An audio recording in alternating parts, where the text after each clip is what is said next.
جوابي أختصر جوابي في كلمة واحدة: محاربة الفساد أولا وقبل كل شيء. ما قبل ما نروحوا للمتابعة، ما قبل ما نروحوا للسجن، ما قبل ما نروحوا للمصادرة، ما قبل ما نروحوا للحكم، مكافحة الفساد هي إرادة سياسية. La lutte contre la corruption est avant tout une volonté politique. Si nous avons la volonté politique de lutter contre ce phénomène, nous lutterons et efficacement. ولكن إذا جينا نجاملوا مجرد كلام، نقول الكلام، نقول رانا نكافحوا، رانا نحاربوا، ونجيبوا النصوص ونجوكم بمدونات على النصوص كيما هكذا، وما فيش إرادة سياسية، ما نديروا والو، ما نديروا والو.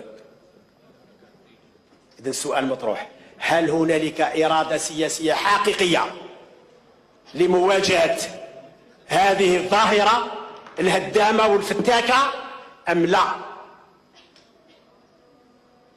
أم لا؟ إذا كانت موجودة، الفساد ماشي اليوم، ماشي غدوة، ماشي غير غدوة، يروح وينتهي ويزول.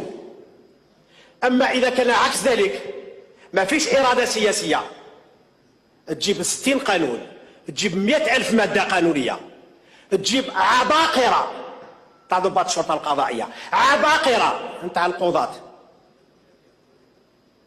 ما نديروا والو، نفرى الرياء. وخير دليل أعطيه على كلامي هذا: منذ أفريل ونهاية مارس إلى يومنا هذا، شحال من قضايا عالجنا؟ كم من قضية عالجنا؟ عالجنا في هذه الفترة ما لم نعالجه منذ 2006. Nous avons pu traiter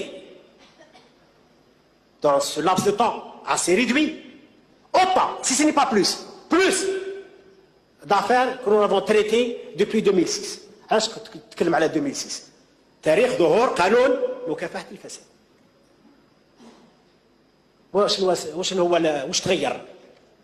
واش تغير؟ قانون 2006 مازال هو، قانون العقوبات مازال هو، قانون الإجراءات الجزائية مازال هو، القضاة مازالوا هما. شنو يتغير؟ تغير شيء: الإرادة السياسية، la volonté politique. Voilà ce qui a changé. Voilà ce qui a changé.